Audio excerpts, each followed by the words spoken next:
Good day. Welcome again to an episode of Learn the TOEFL the Easy Way with Teacher Fish. So for today's reading question type, we will talk about sentence simplification. This question is not as frequently asked as other reading question types like factual information and vocabulary, but when asked, there will only be one sentence simplification question in a reading passage. Nonetheless, it is still important to learn about it because you might still have to deal with it on test day. Sentence simplification questions require you to look at a highlighted sentence in the passage. Then, you must choose the sentence that most effectively restates the highlighted sentence. You must then be sure that all of the main points are included in the simplified sentence. In addition, remember that the answer choices will use words, phrases, and grammar that are different from the highlighted sentence. This means that the question also checks your vocabulary and grammar. A sentence simplification question normally appears on the test like this. Which of the sentences below best express the essential information in the highlighted sentence in the passage? Incorrect answer choices change the meaning in important ways or leave out essential information.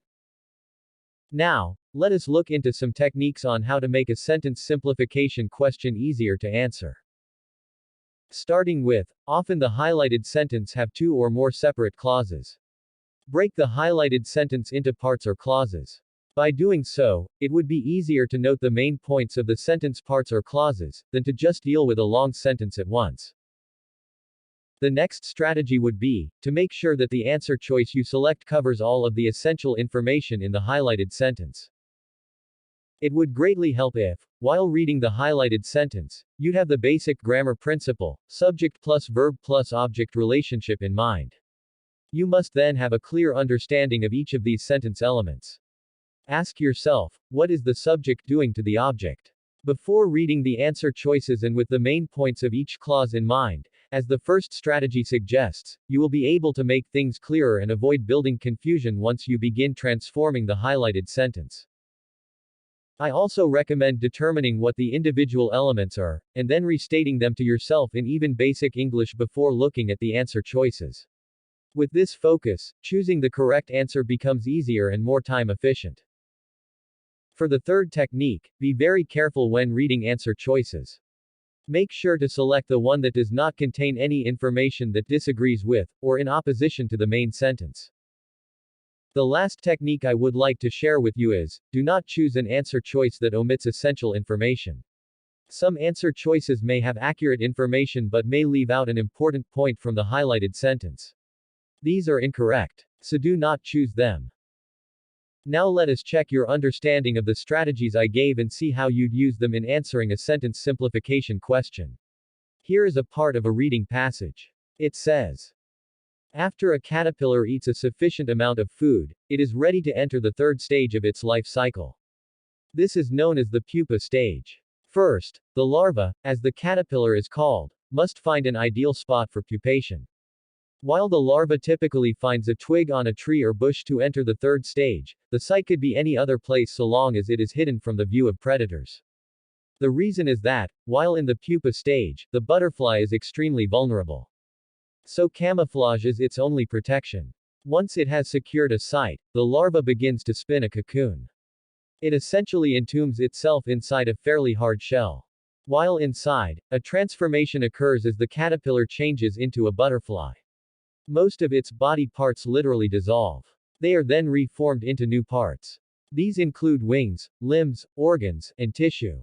The pupa stage usually lasts around 2 weeks for most butterflies. However, if the butterfly undergoes its transformation in winter, or in cold climates, it may take even longer. Once the metamorphosis is complete, the butterfly is ready to enter its fourth, and final stage of life. Now for the question, it says, which of the sentences below best expresses the essential information in the highlighted sentence in the passage?